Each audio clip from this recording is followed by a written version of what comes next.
एक चीज जो महिलाओं को मुझे जो खास कहना है जी, बेटियों को हम पढ़ाते नहीं है। जी जी। अब जो मेरी ये बेटी पढ़ी है, लड़की पुत्रवधू है, लड़के ने बीटेक किया हुआ है। अच्छा। और लड़की एमए है, एमए बीएड है। बहुत बढ़िया।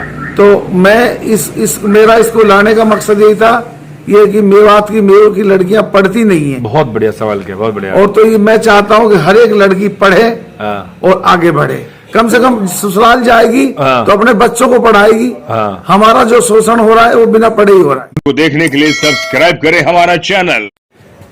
नमस्कार, मैं महेश वर्मा और आज अलवर जिला पंचायत समिति जिला परिषद के परिणाम आ चुके हैं और हम इस समय हैं अलवर ग्रामीण से मंत्री श्रीमान टीकाराम जूली जी के कार्यालय में। और मेरे सामने इस समय बैठे हुए हैं आस मोहम्मद साहब। आस मोहम्मद साहब, पहली बात तो कैसा महसूस हो रहा है कांग्रेस की आज की जीत को लेकर? हम बड़े खुश हुए हैं कि कांग्रेस की जीत हुई है। कांग्रेस की सरकार है राजस्थान में जी, और कांग्रेस की जीत होने पर विकास कार्य भी ज्यादा होंगे। जो जनता के भलाई के लिए पैसे भी ज्यादा लाएंगे और गांव में जाकर विकास करेंगे। तो हमें बहुत अच्छा लग रहा है, बहुत अच्छा महसूस हो रहा है। अब अपने पास राजस्थान की जो इस समय सरकार है स्टेट में, उसके तकरीबन 2 साल बचे हुए हैं। क्या आपको लगता है कि इन 2 सालों में यानी कि जयपुर से जो पैसा गांव में आएगा वो सही मायने में अब विकास के लिए लग पाएगा? देखो जी, पहले तो कोरोना ने पैसे लगा दिए सबके। जी जी। तो अब जो बाकी 2 साल बचे हैं ये विकास के लिए ही बचे हैं। तो हमारी सोच रहेगी कि ज्यादा से ज्यादा कांग्रेस सरकार विकास करे ताकि दोबारा भी लौट के आए। और जो दूसरी सरकारें हैं जैसे कि खासकर में मेरा इशारा बीजेपी की तरफ है, मंदिर मस्जिद के नाम पर ही लड़ाती रही है हमको, धर्म के नाम पर लड़ाती रही है। विकास के तो कोई मुद्दे उनके हैं नहीं। आप वार्ड नंबर 41 से जिला परिषद के चुनाव जीते हैं, आपके घर से। मेरे बेटे की बहू जिला परिषद का चुनाव जीती है। क्या नाम था? शमशाद बानो। बिल्कुल। तो शमशाद बानो से जब आप बात करते हैं या आपके बेटे की बहू है तो उनका क्या मानना है विकास को लेकर? विकास को लेकर पहली बात तो एक, मैं उसका ससुर होने के नाते पहले भी मैं इस वार्ड से खुद जिला पार्षद रहा हूँ। अच्छा अच्छा। एक तरह से मेरी विरासत संभाली है। बहुत बढ़िया। तो मुझे उम्मीद है कि मेरी विरासत को बखूबी निभाएगी।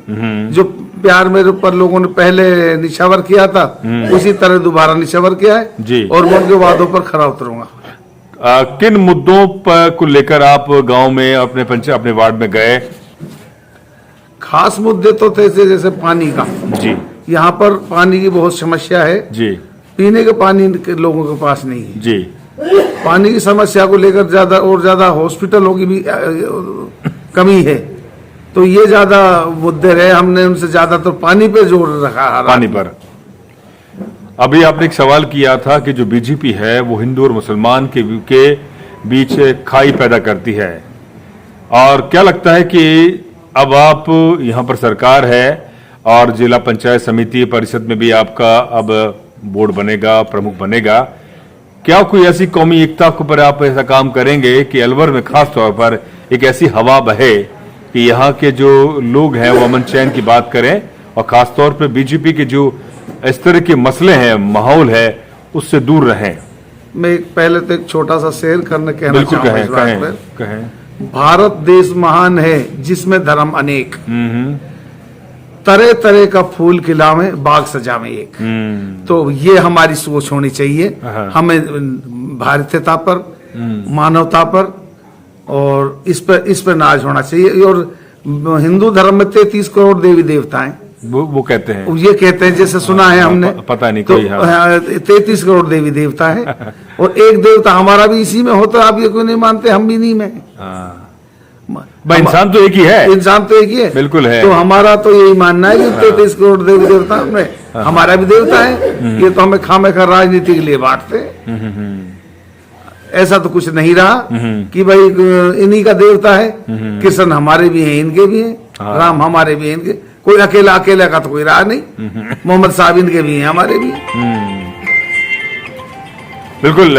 मुझे आप ये बताइए कि क्या आपको लगता है कि आगामी सरकार, जैसे कि मैंने पूर्व में भी और सवाल पूछा, 2023 में जो आज के जो परिणाम अलवर में आए हैं वो ही परिणाम 23 में आएंगे, ऐसा लगता है देखो, आपको? मुझे ऐसी उम्मीदें तो हैं, अच्छा, ऐसी उम्मीदें हैं कि लोग बाग जैसे कि हमारे टीकाराम जुलूम एमएलए हैं, हाँ, मंत्री हैं यहाँ से, मंत्री हैं, लेकिन वो एमएलए से भी नीचे हटकर हाँ, एक भाई की तरह काम करते हैं। हाँ। हर एक आदमी को वार्ड नंबर याद है, हर एक आदमी का चेहरा याद है, हर एक गांव की समस्या याद है। ये अपने आप में काबिलियत है। यानी कि मैन टू मैन वो सीधा संपर्क रखते हैं। संपर्क रखते हैं, कोई किसी को बिचौलिया की जरूरत नहीं है, सीधा आता है, सीधे बात करते हैं जी, और सीधी समस्याएं सोल्व करते हैं। अच्छा, मुझे आप ये बताइए कि क्या लगता है कि जो इस समय सरकार चल रही है केंद्र में, और खासतौर पे धर्म को लेकर उनके लगातार हमले हैं, लगातार उनके नेता बोलते हैं, और आप मुस्लिम समाज से आते हैं, मेवात से आप आते हैं, तो क्या लगता है कि उनका जो जहर है बोलने का और मॉब लिंचिंग तमाम इस तरह के मुद्दे उठते हैं, उसके ऊपर क्या कहना है? देखो, ऐसा है, मैं इनके भी एक प्रधानमंत्री की तारीफ करना चाहूंगा, अटल बिहारी वाजपेयी की। हाँ, हाँ, जो ऐसा नेता हमें बार बार नहीं मिलता, लेकिन उसके बाद तो ये अपने आप के मुद्दों से हटके धर्म और राजनीति उसी पे मंदिर मस्जिद पे ले आए। हमने मंदिर बनवा दिया, हमने वहां ऊपर मूर्ति बनवा दी, वहां इतनी मूर्ति बना देंगे जी, ये सिवाय गंगा साफ कर देंगे, गंगा साफ भी नहीं हुई, बात ही करते हैं बस। तो यानी कि ये आस मोहम्मद साहब आप कह रहे हैं कि जो मुद्दे वाकई सरकार को उठाने चाहिए थे और जिन पर काम करना चाहिए था वो नहीं हो रहे हैं। ना, वो तो नहीं हो रहे हैं, नहीं हो रहे हैं, मंदिर मस्जिद ही हो रहा है बस। मेवात की संस्कृति के ऊपर बताएं, क्योंकि आप मेव समाज से आते हैं। मेव और मेवात क्या चाहता है? ऐसा उसके खुद के एक मसले होंगे ना। मेवात की मैं बात आपसे करूं, हाँ, मेवात हमेशा खुद कमा के खाने वाला आदमी जी, ज्यादातर तो लोग खेती पर निर्भर हैं जी, और मीडिया से इससे अधिकतर ज्यादा जुड़े हुए भी नहीं है लोग। जी, जी, जी, ये सच्ची बात है। हाँ, अपना काम करते हैं जी, और हर आदमी, अब हम एक मान लीजिए हम गाय पालते हैं, हम गाय नहीं पाल सकते, हाँ, उसको चारा नहीं ला सकते, इतना माहौल बिगाड़ दिया। पहले हमारे 10-10 गाय होती थी, अच्छा। अब डर की वजह से एक भी नहीं है। अच्छा, नहीं तो उसको बीमारी को, अगर बीमार होगी तो ठीक करना नहीं ला सकते, उसके नाम पे हमको कौन कब कत्ल कर दे, हमें डरे हुए हैं हम तो। यानी कि अगर गाय को, बीमार गाय को भी अगर आप इलाज नहीं करा इलाज सकते, कराने के लिए अपनी गाड़ी में किसी भी नहीं ला ट्रैक्टर में सकते। लेके जाएंगे तो रास्ते में जो गो रक्षक तथा कथित हाँ, हैं, वो हम निश्चित ही हमला कर देंगे हमारे ऊपर। बिल्कुल, ये बड़ा सवाल है। बड़ा सवाल है, ऐसा नहीं होना चाहिए। रखबर के साथ और आपके जो बैरोड में हुआ है रामगढ़ में रखबर की रकबर में हुआ, वहाँ पहलू के साथ, पहलू खान के साथ जो हुआ, तो तीसरा पहलू बन जाए, रकबर बन जाए, कभी भी हो सकता है, कभी भी हो सकता है। सिर्फ इनको विकास नहीं करना है, ऐसे मुद्दों पर लोगों के दिमाग को डिवाइड कर धर्म मंदिर राम, मैं कहता हूँ हजारों गाय अलवर में, 1000 गाय में गिनो, करोड़ों की सेवा क्यों नहीं करते? ये अलवर शहर में ही घूमती हैं, कितनी घूमती दिन एक्सीडेंट करवाती हैं। अजी एक्सीडेंट नहीं, बेचारे मजबूर है पन्ने खाने को, पन्ने खाने को है। यहाँ धर्म नहीं दिखाई देता, यहाँ धर्म खतरे में नहीं है। धर्म खतरे में वहाँ है जहाँ कोई मुसलमान किसी गाय को लेके जा रहा है, चाहे उसको ब्याही हुई हो, चाहे उसको इलाज कराने ले जा रहा हो।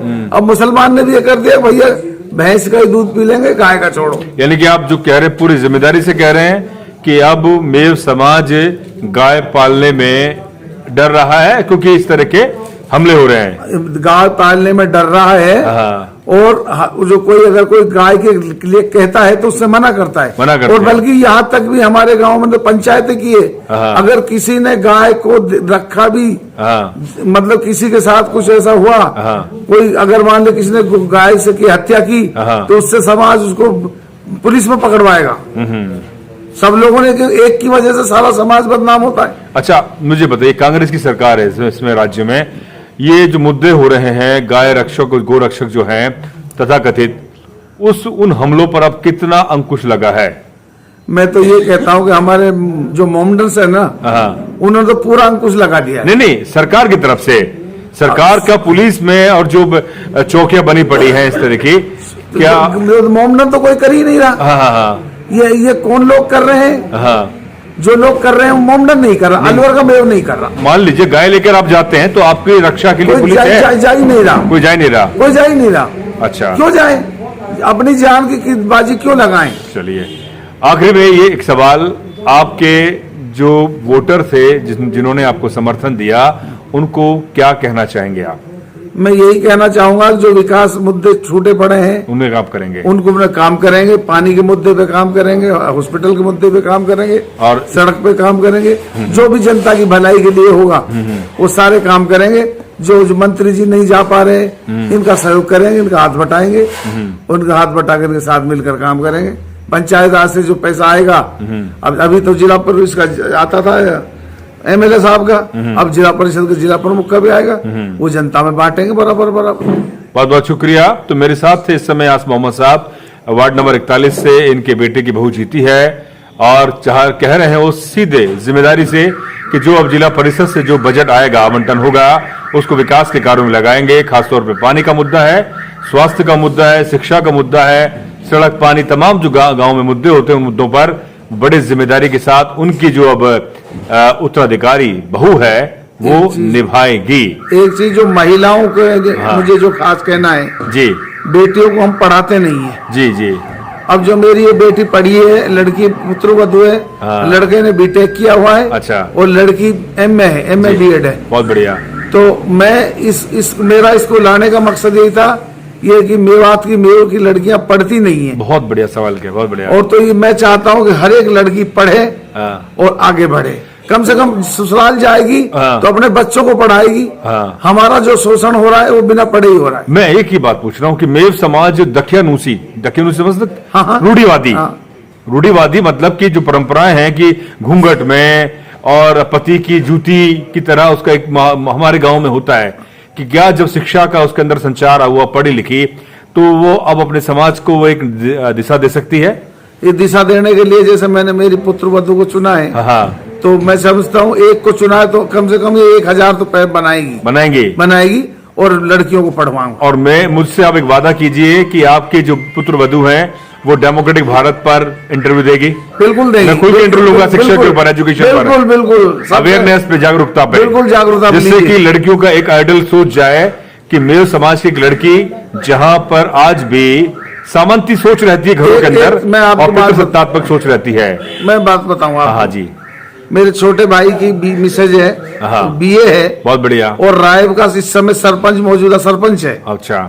और दूसरे में मेरे छोटे भाई की मिसेज, छोटे बेटे की मिसेज आज जिला पार्षद बनी है। तो मैं 2 महिलाओं को, मैं आपको पढ़ा लिखा होने के नाते ही मुझे ये गौरव प्राप्त होना नहीं होता। बहुत अगर अनपढ़ लेडीज होती तो वो समझते नहीं है, तो राजनीति के ऊपर वो जानती नहीं किस तरह के हम काम करेंगे। जितना मेरा पानी पे फोकस रहेगा उससे ज्यादा शिक्षा पे रहेगा। बहुत बढ़िया, बहुत बहुत शुक्रिया।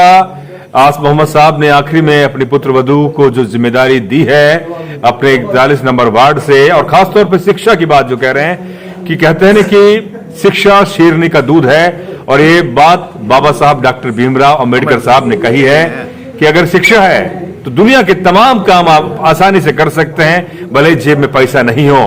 तो बहुत बहुत शुक्रिया। अब इसी तरह से आप अपने और इलाके की बहन बेटियों को आप शिक्षित करते रहें, क्योंकि शिक्षा से ही आप इस देश के लोकतंत्र को, सरकार को बेहतर काम के लिए हक के साथ उसे ठहरा सकते, अन्यथा यहां पर सब जिंदाबाद के नारे लगते रहेंगे और विकास नहीं होता रहेगा। बहुत बहुत शुक्रिया आस मोहम्मद साहब, आपने डेमोक्रेटिक भारत को इंटरव्यू दिया। बहुत बहुत शुक्रिया, धन्यवाद। Thank you.